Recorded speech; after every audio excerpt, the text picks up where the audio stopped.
Hello guys, welcome to മറ്റൊരു vlog. ഇന്ന് നമ്മൾ എന്ത് കണ്ടു? രാവിലെ 8 മണിക്ക് കഷ്ടപ്പെട്ട് എണീറ്റ് ഞാൻ പോയി പുഷ്പ കണ്ടു. പുഷ്പ പുഷ്പ 2. എൻ്റെ മക്കളെ, കിണ്ണ പടം എന്നൊക്കെ പറഞ്ഞാൽ ഏത് ലെവല് പടന്നറിയോ? നമുക്കിനി okay, let's come to point. നമുക്ക് പടത്തിന്റെ ഫസ്റ്റ് ഓഫ് ഓൾ ഞാൻ ഈ പടം കാണാൻ പോയതെന്ന് ഉദ്ദേശിച്ചത് ഒരു അല്ലു അർജുനൊക്കെ ഇഷ്ടം തന്നെ, എന്നാലും മോർ ദാൻ ദാറ്റ് നമുക്ക് ഫഹദ് ഫാസിലിനെ ഇപ്പൊ തന്നെ പലരും ഡയറക്ടർ ജിസ് ജോയ് പറയുന്നു ഫഹദ് ഫാസിൽ അടിപൊളിയെന്ന്. സ്വന്തം ഭാര്യ ഭാര്യ പറയുന്നു ഡൺ ബെറ്റർ ദാൻ എനിത്തിങ് എന്നൊക്കെ പറയുന്നു. അതാണ് മെയിനായി നമ്മൾ ആ സിനിമയിലേക്ക് ആകർഷിക്കുന്നത്. മലയാളികളെ കുറച്ചുകൂടി ആകർഷിക്കുന്നത് തന്നെയാണ്. എന്നെ അതുകൊണ്ട് തന്നെ ആകർഷിച്ച്. അപ്പം ഞാൻ ആ പടം പോയി കണ്ടപ്പോൾ ഫഹദ് ഫാസിൽ കിടുക്കി. ഫഹദ് ഫാസിൽ എന്താ പറയാ, ഒരു ക്ലാസ് തന്നെയല്ലേ. നമ്മുടെ ആവേശത്തെ മറ്റേതുണ്ടായിരുന്നു, എന്ത് അന്താക്ഷരി എഴുതില്ലേ, അതേപോലെ അതുണ്ടായിരുന്നു. ഫഹദ് ഫാസിൽ സംഭവം സീരിയസ് ആയി ചെയ്ത സാധനം, അതായത് സീരിയസ് ആയി ചെയ്യുമ്പോൾ നമുക്ക് ഇവിടെ തമാശ തോന്നില്ലേ, അതേപോലെ ആ സാധനം ആവേശത്തിലുണ്ടായിരുന്ന സെയിം സാധനങ്ങൾ ഇതിലുണ്ടായിരുന്നു. നന്നായിരുന്നു. ഫഹദ് ഫാസിൽ അടിപൊളിയായിരുന്നു. ആ ഒരൊറ്റ കാരണം കൊണ്ടാണ് ഞാൻ ജീവിതത്തിൽ ആദ്യമായിട്ട് ഞാൻ തെലുങ്ക് പടം തിയേറ്ററിൽ പോയി കണ്ടത്.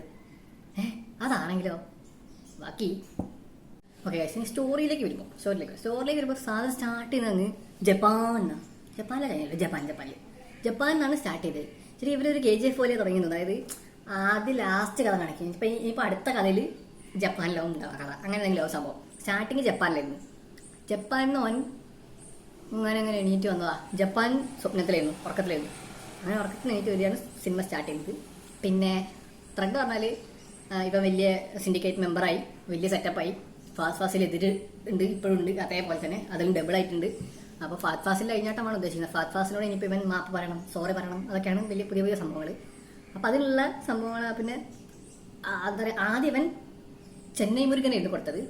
അപ്പോൾ ചെന്നൈ മുരുകൻ ആർക്കാണ് കൊടുക്കുന്നത്? അതുക്കും മേലെ ബിസിനസ് കുറച്ചും വലുതാക്കണ്ടേ. ഇപ്പോൾ ഒരു 10,000 ടൺ സാധനങ്ങൾ ഇവർ കൊടുക്കാൻ പോവാ. അതാണ് കഥ. അപ്പോൾ ഇത്രയും കടന്ന് മുകളിലേക്ക് കയറണം. പിന്നെന്താ, ഭാര്യേൻ്റെ ഒരു ആഗ്രഹം CM-ന്റെ ഒരു ഫോട്ടോ വേണമെന്ന്. അപ്പോൾ CM പറഞ്ഞു വേറെ ആൾട്ടോ, നമ്മൾ കാണാത്ത, കഴിഞ്ഞ പടത്തിൽ കാണാത്ത ഒരാൾ. അയാൾ പറഞ്ഞു സോറി, ഇങ്ങനെ സ്മഗ്ലേഴ്സ് ഇവിടെ നിന്ന് എനിക്ക് ഫോട്ടോ എടുക്കാൻ പറ്റില്ല എന്ന്. അന്ന് ഭാര്യയ്ക്ക് ഫോട്ടോ കൊടുക്കാൻ വേണ്ടിയിട്ട് എന്ത് ചെയ്തു അറിയോ, CM-നെ മാറ്റി കഴിഞ്ഞു. സിമ്പിൾ. എല്ലാവർക്കും ഓരോ കുറേ കൊടികൾ വെച്ച് കൊടുത്തു. എന്നിട്ട് കൊടുത്തിട്ട് CM-നെ മാറ്റി. CM മറ്റേ സിൻഡിക്കേറ്റിന്റെ പ്രസിഡന്റ് ഒരാളല്ലേ, ഇവരുടെ പഴയ സിനിമയിലെ അയാളെ പിടിച്ച CM ആക്കി ഫോട്ടോ എടുത്ത് ഭാര്യയ്ക്ക് വീട്ടിൽ ഫ്രെയിം ചെയ്യാൻ വെച്ചു. എന്നിട്ട് ലാസ്റ്റ് ഇവന് മറ്റേ വീട്ടുപേരില്ലാത്ത സംഭവം ഉണ്ടല്ലോ, ആ വീട്ടുപേരില്ലാത്ത സംഭവം ക്ലിയർ ആവുന്നു. ഇവന്റെ പെങ്ങളെ മറ്റേ ആ ചേട്ടൻ, പഴയ സിനിമയിൽ കാണിക്കുന്ന ചേട്ടന്റെ മോളെ തട്ടിക്കൊണ്ടുപോയിട്ട് അവരെ രക്ഷിക്കുന്നു. വീട്ടുകാർ ഒരുമിക്കുന്നു. അത്രേ ഉള്ളൂ പടം. അങ്ങനെ അവരെ കുടുംബ സെറ്റായി. ലാസ്റ്റ് ഫഹദ് ഫാസിൽ ഈ മോളുടെ കല്യാണത്തിൽ ബോംബ് വെക്കുന്നു. ബോം. ഇതാണ് ലാസ്റ്റ് എൻഡിങ്. Thread simple. പക്ഷെ അല്ലു അർജുൻ കഷ്ടപ്പെട്ട് കുറേ അടിപൊളി വർക്ക് ചെയ്തിട്ടുണ്ട്. രശ്മികന്റെ ഡയലോഗൊക്കെയാണ് മലയാളം ആയതുകൊണ്ടാണോ എന്നറിയില്ല. ദേഷ്യം പിടിച്ചിട്ട് അത്രയും വെറുപിടിച്ച്. ഇപ്പോൾ സുകുമാർ എന്ന് പറഞ്ഞ പഴയ ഡയറക്ടർ തന്നെ, അയാൾ തന്നെ തോന്നുന്നു റൈറ്ററും സ്ക്രീൻ പ്ലേ എല്ലാം ഒരാൾ തന്നെ, സുകുമാർ എന്ന് പറഞ്ഞാൽ. ആൻഡ് മ്യൂസിക് പറയുമ്പോൾ നമുക്ക് അറിയാത്ത ആൾക്കാർ. മ്യൂസിക് ദേവി ശ്രീപ്രസാദൻ, തമൻ എസ്, അങ്ങനെ എന്തൊക്കെയോ. പിന്നെ പ്രൊഡ്യൂസേഴ്സ് 400-500 കോടിയൊക്കെ ഇറക്കി എന്ന് പറയുന്നു. ഗൂഗിളും പറയുന്നു 400-500 കോടി ഇറക്കി ഉണ്ടാക്കിയ പടമാണിത്. അപ്പോൾ നമ്മൾ ആ പടം കാണാൻ പോയി, അത്രേ ഉള്ളൂ, ഓർമ്മയില്ല. 400-500 കോടി മുടക്കിയ പടത്തിന് അവര് സാറ്റലൈറ്റ് അങ്ങനെ പല ബിസിനസ്സും നടന്നപ്പോൾ തന്നെ അവർക്ക് മുടക്കിയ മുതലിനെക്കാട്ടി ഡബിൾ കിട്ടിയെന്നാണ് അവർ പറഞ്ഞത്. ഞാൻ പല ന്യൂസിലും അത് ഇൻസ്റ്റാഗ്രാമിൽ റീൽസിലൊക്കെ കേട്ടതാ. അപ്പോൾ അത് അവരുടെ ഭാഗ്യം എന്ന് വിചാരിച്ചാൽ മതി. ജമ്മോ, അതുകൊണ്ട് അവർ രക്ഷപ്പെട്ടു പോയി. അതുകൊണ്ട് ആ പ്രൊഡ്യൂസേഴ്സിന് ലാഭമായി. അല്ലാണ്ട് ഇത് കേരളത്തിൽ തിയേറ്ററിൽ എന്തായാലും ഓടി വിജയിക്കുന്ന എനിക്ക് വലിയ പ്രതീക്ഷയൊന്നുമില്ല ഇന്നത്തെ കണ്ടതിൽ. അയ്യോ, കാണണമായിരുന്നു. ഞാൻ ചെറിയൊരു സാധനം ഇവിടെ ഇടാം. കോപ്പി റൈറ്റ് ഒന്നും അടിക്കില്ല വിചാരിക്കും, എന്നാലും ഞാൻ ചെറിയൊരു സാധനം ഇടാം. അത് കണ്ടോ?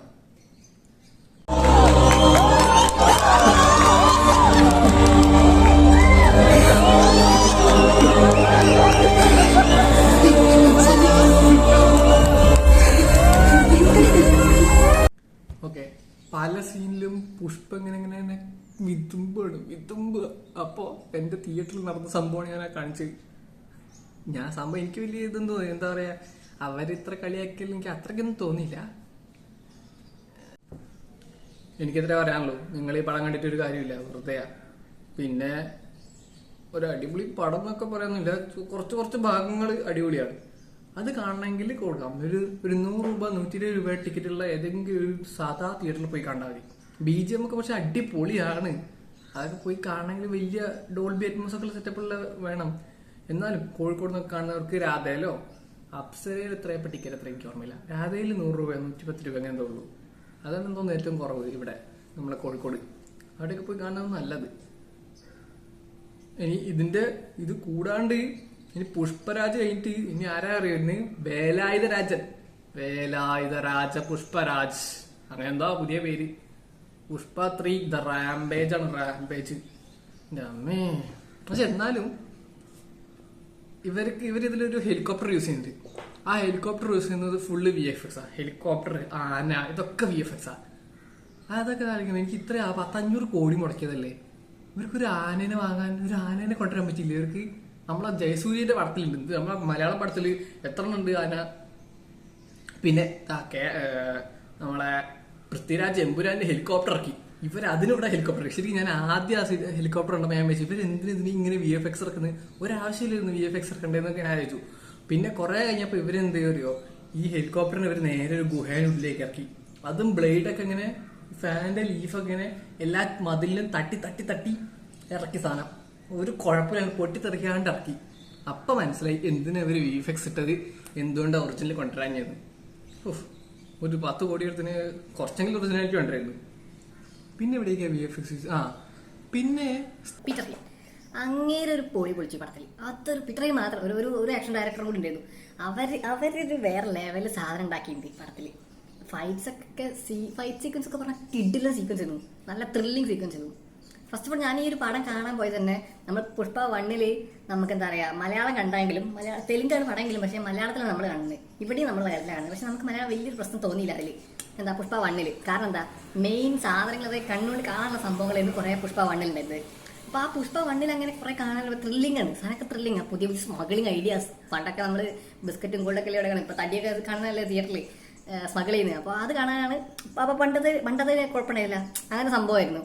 എന്താ പറയാ സ്മഗ്ലിംഗ്, പുതിയ ടെക്നിക്സ്, ഡയറക്ടർ എന്താ പറയാ സ്ക്രിപ്റ്റ് റൈറ്ററിന്റെ സ്കില്ല് അതന്നെ. അപ്പോൾ അയാൾ അങ്ങനെ ചിന്തിച്ച് അങ്ങനെ വർക്ക് ചെയ്തു. അത് പുഷ്പ 1 അപ്പോൾ അതുകൊണ്ട് നമുക്ക് ഒരു കുഴപ്പമുണ്ടായില്ല പടം കാണാൻ. പക്ഷെ ഈ പടത്തിലേക്ക് വരുമ്പോൾ തെലുങ്ക് കണ്ടത് മലയാളം കണ്ടത് ഒരു ബുദ്ധിമുട്ടാവുകയോ എനിക്ക് സംശയമില്ലാതില്ല. എന്താ പറയാ ഒരു തെലുങ്കിൽ നിന്ന് മലയാളത്തിലാക്കിയത് കുറച്ചൊരു പാളിപ്പോയി എന്ന് വേണം പറയാൻ. സത്യം പറയാലോ, കൈരളിയിൽ പാട്ട് ഓടിക്കുന്ന പോലെ തന്നെ ഉണ്ടായിരുന്നു. അല്ലാണ്ടോ അത്രയ്ക്ക് ക്രിഞ്ച് സാധനമായിരുന്നു. ശരിക്കും തെലുങ്കിൽ കേൾക്കുമ്പോൾ ചിലപ്പോൾ അത് വലിയ സംഭവമായിരിക്കും. ഇപ്പൊ ആ പാട്ടിനെ കണ്ടില്ലേ, എല്ലാം അറിയും പുഷ്പയ്ക്ക് എന്നാലൊന്നും അറിയില്ല, ഇതൊക്കെ തന്നെ. ഇത് വെറും സാമ്പിള്. അതിൽ രശ്മികയെന്ന് ഏറ്റവും ഇത് രശ്മികന്റെ കാര്യം പറയാൻ പറയേ കഷ്ടകാലം എന്നൊക്കെ പറയുമ്പോൾ നമ്മൾ ഈ പുട്ടിന് തേങ്ങടൂലേ, അതേപോലെ രശ്മികയും ഇവിടെ എത്രയും വലിയ വെടിവെപ്പും ഭയങ്കര ത്രില്ലിങ് സാധനം. ഇവിടെ മീറ്റിംഗ് ഒക്കെ നടക്കുമ്പോൾ അതിൻ്റെ ഇടയിൽ രശ്മിക വന്നിട്ട് ഒറ്റ ഫീലിങ്സ് എന്നിട്ട് അപ്പം തന്നെ അല്ലു അർജുനെ കൊണ്ടുപോകും. അല്ലു അർജുൻ മരിച്ച് അഭിനയിക്കുക അവിടെ. അതിൻ്റെ ഇടയിൽ ഈ രശ്മിക വന്നിട്ട് ഒറ്റ. പഴയ സിനിമ കണ്ടവർക്ക് മനസ്സിലാവും എന്താ ഇതെന്ന് സംഭവം ഉദ്ദേശിക്കുന്നത്. പണ്ട് കല്യാണം കഴിയുന്നതിന് മുന്നേ, ഇപ്പൊ കല്യാണം കഴിഞ്ഞാൽ അതൊക്കെ മേലെ അങ്ങനെയായിരുന്നു ആ പടം. പിന്നെ ബാക്കിയെല്ലാം അടിപൊളിയായിരുന്നു, നല്ല പുതിയ ഐഡിയ ആയിരുന്നു. പുതിയ ഐഡിയ സാധനങ്ങളെല്ലാം സ്ക്രീൻ റൈറ്റിംഗ് അടിപൊളി. അതായത് അവർ ഉദ്ദേശിച്ച സാധനങ്ങൾ പൊളിയായിരുന്നു. പുതിയ സ്മഗ്ലിംഗ് ഐഡിയാസ് അങ്ങനെയൊക്കെ. ഓക്കെ ബൈ ഗൈസ്, ക്ഷീണിച്ചു. I don't recommend this film for you guys. ടാറ്റ, ബൈ. സൂക്ഷിച്ചാൽ ദുഃഖിക്കണ്ട. പിന്നെ കാണണം എന്നുള്ളവർക്ക് കാണാം. ഇപ്പം പുഷ്പ 3 ഇറങ്ങിയാലും ഞാൻ പോയി കാണുമായിരിക്കും. എന്താ പറയുക, ഒരു രസമല്ലേ. ഇനി എന്ത് നടക്കും എന്നുള്ള അറിയാനൊരു കൗതുകം ഉണ്ടല്ലോ. വേലായുധ പുഷ്പരാജ് വരണ്ടിനി താഴത്തില്ല. അതും കൂടി വന്നാൽ എന്താ നടക്കാൻ അറിയില്ലല്ലോ. അപ്പം കാണാൻ ഇനി. Bye guys, bye. നിങ്ങൾ ആദ്യമായിട്ടാണ് ഈ വീഡിയോ ഈ ചാനൽ കാണുന്നെങ്കിൽ പ്ലീസ് ഗൈസ് ഒന്ന് സബ്സ്ക്രൈബ് ചെയ്യൂ. എൻ്റെ വ്യൂസ് ഒരു 600, 700, 800 വ്യൂ ഒക്കെ വരുന്നുണ്ട്. 1K അടുത്ത് വ്യൂ ആയി. നിങ്ങളാരും സബ്സ്ക്രൈബ് ചെയ്യുന്നില്ല ഗൈസ്. വെറുതെ സബ്സ്ക്രൈബ് ചെയ്തിട്ടോ, ഒരു ചിലവില്ല. വെറുതെ സബ്സ്ക്രൈബ് ചെയ്തിട്ടോ. എനിക്ക് വല്ലതും കിട്ടിയാൽ നിങ്ങൾക്കും കിട്ടും, പേടിക്കണ്ട. നമ്മളിത് കഴിഞ്ഞാൽ വലിയ സെറ്റപ്പ് ആയാലും അല്ലാതായാലും നമുക്ക് ഗീവ് അവേ ഒക്കെ ചെയ്യാം. വേണ്ട. അപ്പോൾ ബൈ ഗൈസ്, ടാറ്റ ഗൈസ്.